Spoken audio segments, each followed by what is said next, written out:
Hi, welcome to the Horror Production Report, Update 49.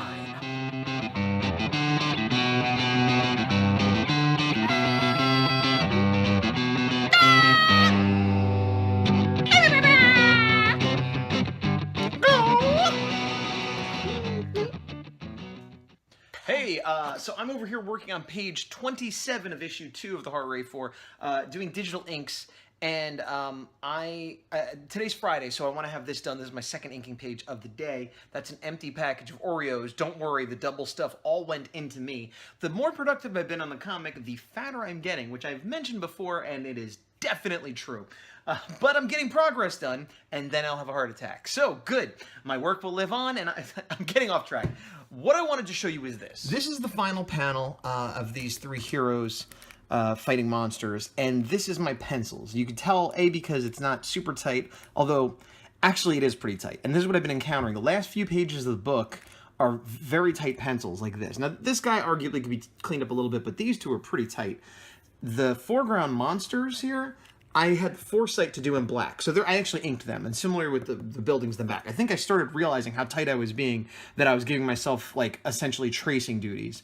And so what I have found is that I could sometimes take these items. I did it with some backgrounds here. These guys I had to redraw. But like this gentleman specifically, I imported him here, and then I flipped it to grayscale, darkened it up, and I went in and I cleaned it up a little bit. I put in some more of these little 0.3 design areas, and here, let me turn off the background.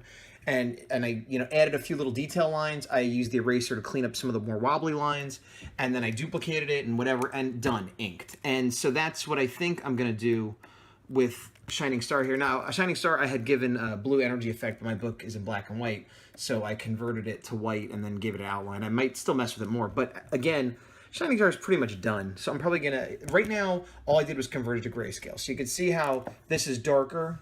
So this needs to be darker, and maybe I'll touch it up a little bit, put a few more details, maybe not. Ace Jack over here looks like he might need a little bit of work, but I'm taking these panels at the end of the book where my penciling got like stupidly tight and just turning them into inks, which is kind of not the best system. I should have just finished them, but when I pencil, I tend to do it at a 75% opacity with a color that's not black. And so when it comes out tight and good and I'm happy with it, I still need to ink it, even though I shouldn't have to. So I'm trying to circumvent that, and going forward into the next issue, or even just because I have to work on the cover still, I will try to, I'm always trying to cut out steps. Like I like the process. I want steps in the process, but I don't want unnecessary steps. So I've tried cutting out penciling before and going from roughs to inks, and that's always a disaster. So then I've tried having tighter pencils, and that's helped, but I feel like my pencils have gotten too tight now. Just one of many things that I have yet to figure out in this comic life I live.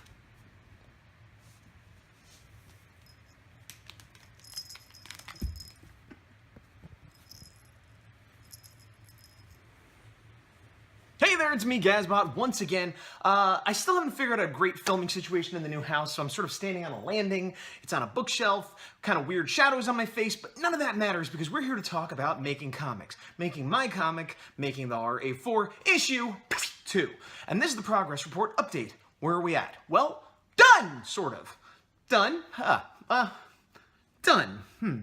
Done. We're done in the sense that I have finished the art for all 28 pages. It's a 28-page book this time.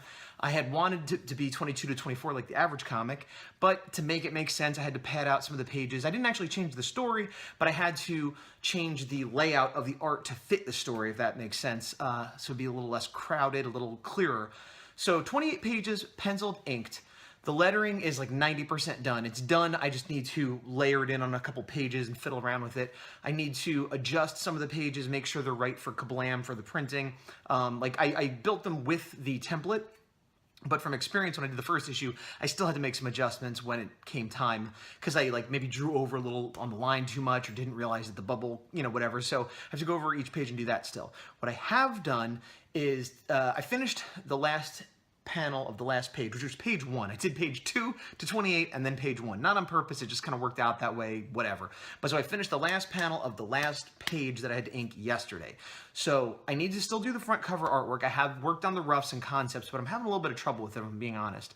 So I decided to work on the nuts and bolts today, and what I've gotten done is I went through every single page and I worried about continuity. And this is something that I've learned from the first issue and from doing it, that, you know, I'm usually pretty good about continuity of background because I have an animation background. I worked in animation, I studied animation, so I'm very aware of, you know, the door is behind me here, and if it's a long shot, the door should still be behind me, or if there's a certain prop, and, you know, maybe I obsess about it a little bit too much, but the point is I don't really need to worry about that when I go back in. What I do need to worry about is costuming, because on the first issue, several times Boots would have headphones here, and then 2 panels later, they're not there, and then the next page, they are, you know, so, and sometimes it's like, oh, she took them off or put them in her pocket or something, but if it's like panel to panel, unless it says the next day or later, or there's like a scene change, it seems like a mistake.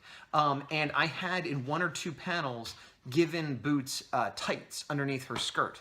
And I realized that I didn't in the rest of the book, and I was like, well, can I make it so that it was that day? And I was like, no, it won't make sense. So I had to make sure she didn't have tights in any of them. Similarly, at some point she goes and sits down, she's at a computer, she's wearing her jacket.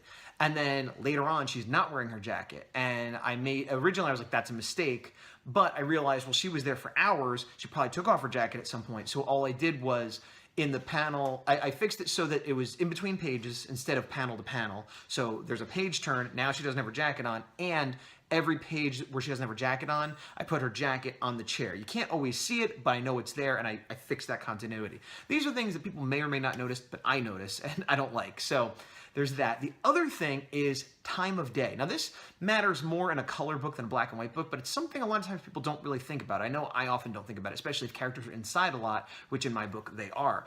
So what I did was I broke it down and said, okay, let's assume the first day is Monday. And it starts, she's waking up at the beginning of the book, so it's the beginning of Monday. And I go through all the stuff that happens, and I'm like, okay, now it's nighttime, and then it's Tuesday. And the main reason for this is, well, A, if I wanted to have a costume change or something like that, but B, if I draw an outdoor scene, do I want it to be bright and sunny? Do I want it to be dark and moody? Do I want it to be somewhere in between? I can get away with a little bit for artistic license, but I just want to know in my head what time of day, what day it is going through. So I went through and did that and made sure that all worked out. A few other things like that. Once I did all that, which I've now done, I still need to, like I said, make sure that the pages align for the printing template and get the lettering kind of all perfect up. The other thing I did was I went through, and when I work on the pages, when anyone works on the pages, they're kind of never done. You always get like, oh, is it good? You know, there's certain parts that come out good, certain parts that come out bad, certain parts that come out in the middle. And a lot of times I got the bad to okay and had to just let it go. So what I promised myself is at the end, I'll look through it all done, and whatever really bothers me and stands out, then I'll do a quick pass and go over. So I went over the 28 pages, and like 14 of them, I made little marks like, oh, I wish I did that a little bit better. So 14, done. The other 14, I'm gonna take and open up the original Photoshop files, because I was just looking at flattened JPEGs, and see if I can quickly make them a little better. If it's something I could fix in 10, 15 minutes, half hour, I'll do it. If it's gonna be, if I start working on it that long and it doesn't get fixed, then I stop. So the idea being that I'll spend a half day to a day total fixing these things that bother me, or deciding I'm not gonna fix them, I'm just gonna let it go. So that's like the next big thing I have to do. So other than that, I need to do the front cover. I need to do the inside of the front cover with just like changing the letter. Like I already have the template from the first issue, but I need to put in the new, hey, here's the new title, here's the new letterer, that kind of stuff. And then once I get all that done, I'll start putting stuff together to do the Kickstarter, the graphics for the Kickstarter. Actually, I misspoke. The order of operations, I should have been working on the cover today, but like I said, I was having a little trouble with it, so I wanted to keep production going, keep momentum, but I stopped working on that, and what I did instead was this stuff. Tomorrow, even later today, I'm going to work on the cover. I want to get the cover done by the end of this week so that I can launch the Kickstarter by, oh wait, what's today? Today's Monday, by the way, and I just realized in America here, Thanksgiving is this Thursday. And while it's not a great idea to have a Kickstarter over the holidays, or possibly it is, I've heard conflicting things, I'm not going to stress about it too much. I don't want to be running a Kickstarter over the Christmas, New Year's time, because I'm actually going to be out of state, so that might be a little difficult. But if I can get it started very soon, it'll be done before I leave. And my thought is, and don't hold me to this, but my thought is that maybe I'll launch it on Black Friday. If I get the cover done, I'll have all the art to show people. I could get the Kickstarter. All that other stuff I was talking about is just back-end stuff. I could be noodling with the lettering, because I have a month until the Kickstarter's done. That's not a problem. And that's kind of how I did it last time. I was worrying about formatting and stuff and test printing and things like that, because you have a month till it's done, and then I give myself more time to make sure the print's getting whatever. So the point is, my ideal situation is I finish the cover in the next couple days, get the Kickstarter going by Black Friday. Like put it up midnight Thanksgiving, and there's Black Friday. Hey, and maybe I don't know if I could do a sale. It'd be cool if I could do a thing like today only, you get a free whatever, or today only you get a discount. I have to look into Kickstarter, see if I could do that. But if I could make that work, that would be great. And that would mean I would be done by like the third week in December. So I might actually be on my trip by then, but if it's just the last few days, like I said, this is not set in stone. The Kickstarter part is not set in stone. What is set in stone is the art is done. I just have a few little tweaks to make. I'm gonna be working on the cover, a lot of good progress. The last time we spoke, I said my goal was to do 2 pages a week, and I hit that goal every single week. I did 2 pages a week since we last spoke, and now I'm done. Now that's 2 pages a week of inks. I already had the pencils done. It's good and bad. I feel good, I feel accomplished that I did it, and almost every week I had at least one day where I couldn't work on it or I could barely work on it. I had a friend come in from out of town, I had to go to the doctor unexpectedly, or the cat had to go to the vet, just life things that happen, where at least one day I basically got no work. So I was doing 2 pages a week on essentially 4 days. And that's not wake up, sit down and draw until it's time for bed. That's wake up, feed the cats, watch a TV show, have breakfast, work. Q gets home, have dinner with her, do some housework, maybe run to the store, maybe put some more hours in at night, maybe put a few hours in on the weekend, and that gets me to 2 pages. So the good news is, potentially, I could put more hours in and get more work done. The bad news is, it seems like that's not happening. What worries me is going into issue 3, I said this before, if I take 2 weeks to get 2 pages inked, then I feel like, if I take 1 page, numbers! If I take 1 week to get 2 pages inked, then likely I would take at least 1 week to get 2 pages penciled, because I take about as long to do both. So maybe I can only get 1 page a week done, which sounds really slow and terrible. Now, compared to how slow I've been going, that's still pretty good, because that'd be 52 pages in a year, theoretically, so, but I think it's more likely that I'll get 2 or 3 pages done 1 week, and then 1 page done the next week, etc. Because, like, if it's 4 panels of people talking, just sitting down, and that's the whole page, I could get that penciled and inked in a day or 2.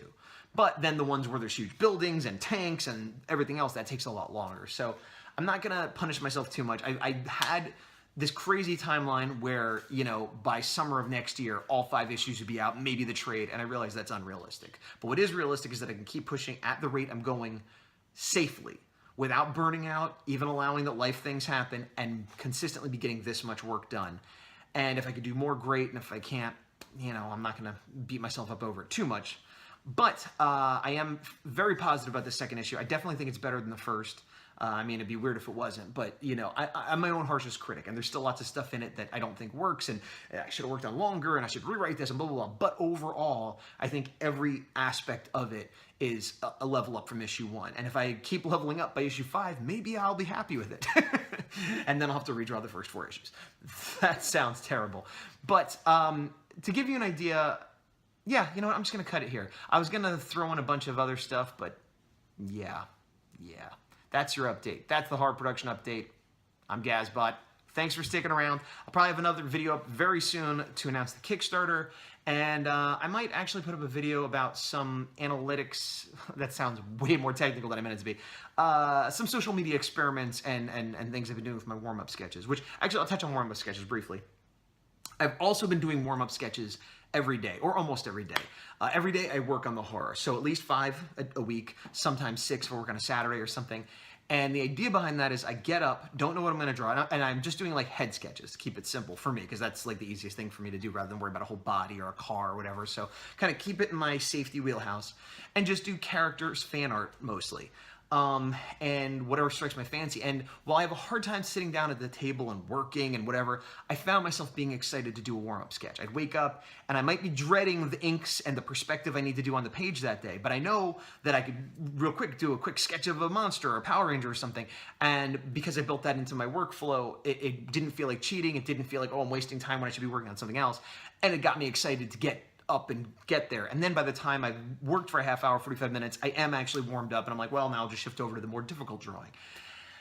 The downside is that I started off saying I'll do 15 minutes, a half hour, whatever, and I started getting more and more detail, more and more precious, and a lot of them ended up being like an hour. And not only that, but if it's a half hour, 45 minutes, it's an hour, then I need to share it all on my social media, which I think is good because it did get a lot of likes, got a lot of traction. And especially when I did a week of Power Ranger villains, a lot of people were interested in that. So it succeeded in the social media networking, you know, reaching people kind of way. Weird framing. I don't know why I didn't do it like this, because I have more interesting things on this side. But I wanted everyone to see that door. That's where the magic comes and goes, because I came out of it to here, and I'm going to leave out of there too in a minute. But my point was that I feel that I fear, and justifiably so, I believe, that I was crossing a line from, hey, this is a fun way to get myself excited about sitting at the drawing table and warm myself up for the day of work, and I crossed over into, hey, I'm doing a kind of finished product that I want people to see and you know, judge me on, and you know, maybe I'll make some prints out of these, and maybe I will, and that's good, but it's not what I was going for initially, so I have to really be careful, because I don't want to spend my whole day doing this fan art to make a print or to garner likes or whatever. That's a nice happy side effect, but it shouldn't be my goal. So I'm balancing that, and if I can keep it to a half hour, it'll be perfect. And then, you know, maybe once in a while I'll do a longer one, but I have what a lot of us have, which is you have the honeymoon period where you're in love with the new idea. I got this great new world I want to do. I have this awesome character. I have an idea for a style or a name, and you work on it and it's fun. And then, you know, 3 pages in, or, you know, halfway through writing, you're like, oh, this is getting hard. Oh, I'm really excited about this other. I got an idea about a dog riding a dinosaur. That's going to be great. And that's so cool. And let me draw the dinosaur 15 times. And well, before I could do that, I got to figure out what kind of spaceship he's going to ride. And then next thing you know, it's been a month and a half and you don't have any pages done. But that's okay, because I saw a tire rolling down the road and I got an idea for Tire Man. He makes you tired with his rubber fists that are made of tires. And then if you commit to one of these ideas and sit down on it, hey, there's an idea, I sat on it, I ruined it. That's not what I mean. But if you actually sit down and work on it for any length of time, malaise is going to set in. I mean, to greater and lesser extents. For me, it's very extreme. For some people, maybe not so much. Maybe it's just a fleeting one day. They're kind of sick of this project. And you're going to want to sketch for fun. You're going to want to like study some hands. You're going to want to, you know, you're going to want to do something different. And I think that's natural, but it's that way leads disaster if you're not careful. So I found that doing these warm-up sketches, while I did start going too far with it, was a good way to keep myself from being too oppressed by my own creation, too beholden to the one track of art. I was able to not just draw different characters, but I experimented with color and style and different things that I could never really do in the book, or even a print that I was going to sell or client work. It might, to the outside observer, look like the kind of work I always do, but I promise you I am playing and experimenting, not just in characters that I haven't drawn ever or in a while, but the way I do it. And so I do recommend a warm-up sketch, especially if you're on a big, long project like this. Anyway, I'm really going to go now. So this is me, Gazbot, saying the horror production update is coming to a close soon, because we'll be going to the horror production update Kickstarters. It'll still be part of this series, but it'll be Kickstarters. I'll be saying, here's a kick. I didn't kick high enough. Here's a kick. I didn't kick high enough. Here's a kick. Kick. Oh, I should do it like this, like a side kick. Wow. All right. I don't know what I'm doing. See you later.